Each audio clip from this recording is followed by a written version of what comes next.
सखा हमारे एकमात्र स्वामी, सखा हमारे हे नाथ नारायण वासुदेव। श्री कृष्ण गोविंद हरे मुरारी, हे नाथ नारायण वासुदेव। बंदी गृह के तुम अवतारी, बंदी गृह के तुम अवतारी। कहीं जन्मे कहीं पले मुरारी, कहीं जन्मे कहीं पले मुरारी। किसी के जाए किसी के कहाए, हे अद्भुत बात तिहारी। गोकुल में जन्मे मथुरा के तारे, हे नाथ नारायण वासुदेव। श्री कृष्ण गोविंद हरे मुरारी, हे नाथ नारायण वासुदेव। श्री कृष्ण गोविंद हरे मुरारी, हे नाथ नारायण वासुदेव। जय श्री कृष्ण। म आज श्रीमद् भागवत गीताको 111 दिनमा दिव्य ज्ञानको बाँकी भागलाई अगाडि बढाउँदैछु। एको देवो नित्य लीलानुरक्तो भक्तव्यापी हृदयन्तरात्मा। एउटा भगवान अनेकानेक दिव्य रूपमा सधैँ आफ्ना शुद्ध भक्तहरूका साथमा रहिरहन्छन्। वेद र भगवानलाई नै प्रामाणिक आधार मानेर जसले यो सत्यलाई स्वीकार गर्दछ र दार्शनिक चिन्तन मननमा समय बर्बाद गर्दैन, त्यसैले मुक्तिको सर्वोच्च पूर्ण अवस्थालाई प्राप्त गर्छ। श्रद्धापूर्वक यो सत्यलाई स्वीकार गर्नाले निश्चित रूपमा मानिसले मुक्ति लाभ गर्दछ। वैदिक वाक्य तत्त्वमसि यसै प्रसङ्गमा लागू हुन्छ, जसले भगवान कृष्णलाई उहाँ नै परमात्मा परब्रह्म हुनुहुन्छ भनेर जान्दछ र जसले उहाँलाई हजुर नै परब्रह्म भगवान हुनुहुन्छ भन्दछ, त्यो व्यक्ति तुरुन्तै मुक्त हुन्छ। यसमा शङ्का छैन र यसको फलस्वरूप उसलाई निश्चित रूपले भगवानको अलौकिक संगति पनि प्राप्त हुन्छ। अर्को शब्दमा भगवानको यस्तो श्रद्धालु भक्तले सिद्धि पनि प्राप्त गर्छ।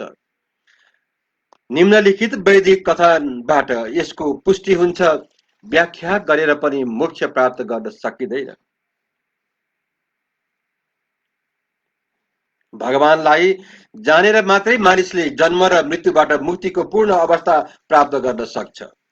यो बाहेक यस किसिमको सिद्धि प्राप्त गर्ने अर्को कुनै बाटो वा उपाय छैन। यो बाहेक अर्को कुनै विकल्प छैन। भन्नुको तात्पर्य के हो भने, जसले श्रीकृष्णलाई भगवानका रूपमा मान्दैन त्यो मान्छे अवश्यै पनि तमोगुणी हो। जसरी मोह राखेको भाँडालाई बाहिरबाट चाटेर त्यसको स्वाद पाइन्न, त्यसै गरी सांसारिक किसिमको विद्वताले भगवत गीताको व्याख्या गरेर पनि मोक्ष प्राप्त गर्न सकिँदैन। त्यस्ता ज्ञानयोगी दार्शनिकहरूले भौतिक जगतमा महत्त्वपूर्ण भूमिका निर्वाह गर्न सक्लान्, तर मुक्तिका अधिकारी हुन भने सक्दैनन्।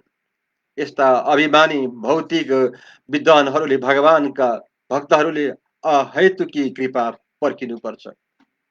त्यसैले मानिसले श्रद्धा र ज्ञानपूर्वक कृष्ण भावनाको अनुशीलन गर्नुपर्छ र यही नै सिद्धि प्राप्त गर्ने उपाय हो।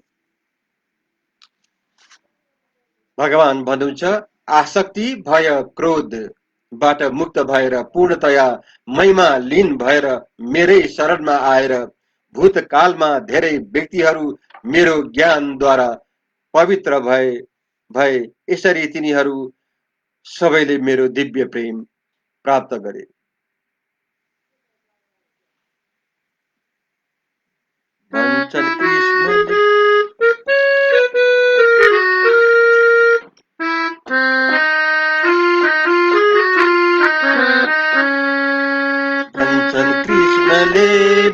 मेरै शरण परन आएन प्रभु तिम्रो सम्झना आएन प्रभु तिम्रो सम्झना भन्छन् कृष्णले मेरै शरण परन भन्छन् कृष्णले मेरै शरण परन आएन प्रभु तिम्रो सम्झना आएन प्रभु तिम्रो सम्झना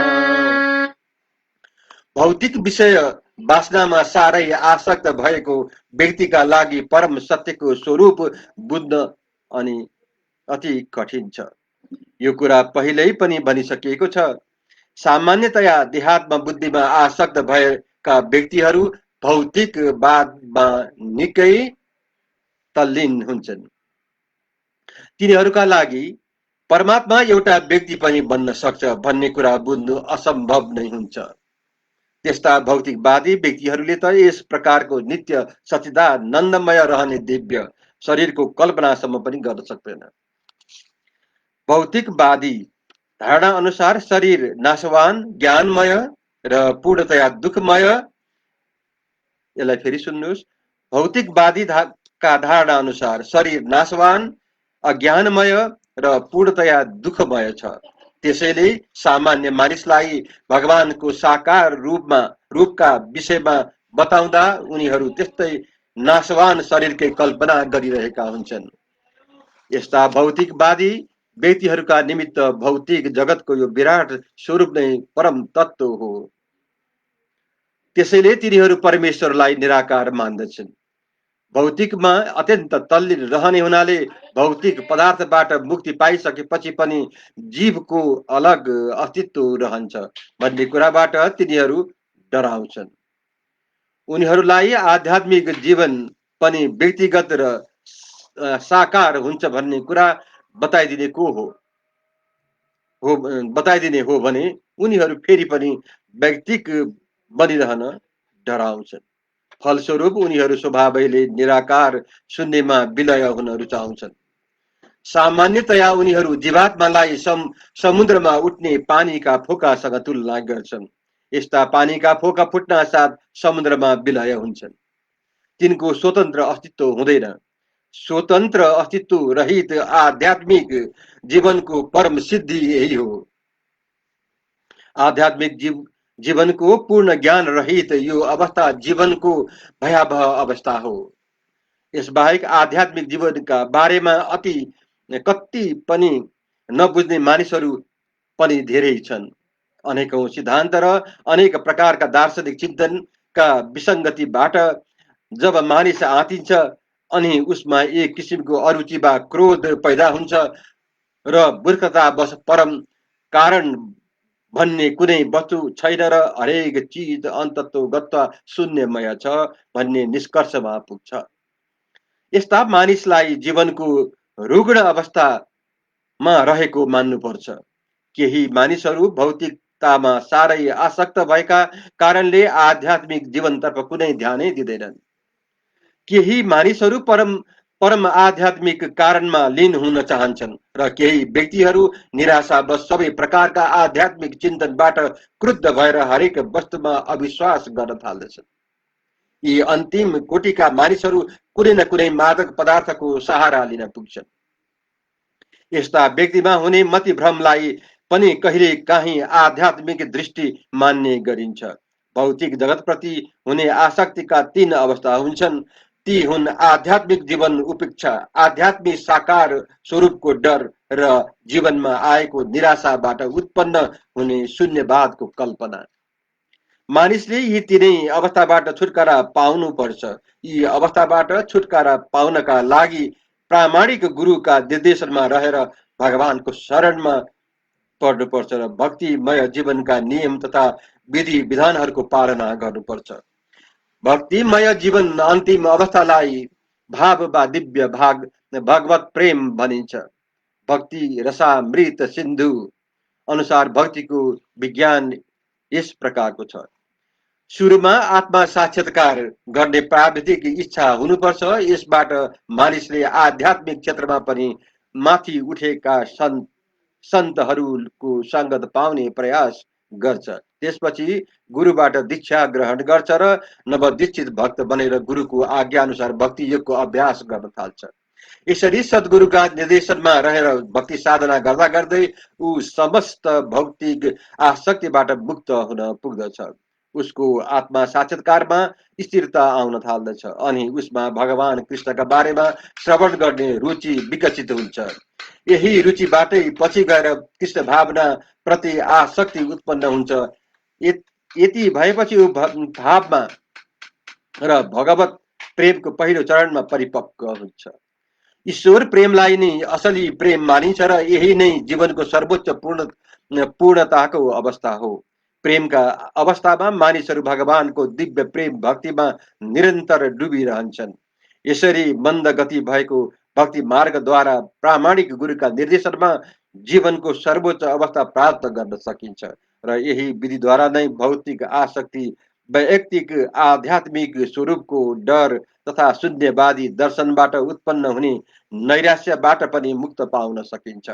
यति भएपछि मात्रै मानिसले अन्तमा भगवत धाम प्राप्त गर्दछ। श्री कृष्ण गोविन्द हरे मुरारी, हे नाथ नारायण वासुदेव। श्री कृष्ण गोविन्द हरे मुरारी, हे नाथ नारायण वासुदेव। श्री कृष्ण गोविन्द हरे मुरारी, हे नाथ नारायण वासुदेव। एकमात्र स्वामी सखा हमारे, एकमात्र स्वामी सखा हमारे, हे नाथ नारायण वासुदेव। हे नाथ नारायण वासुदेव।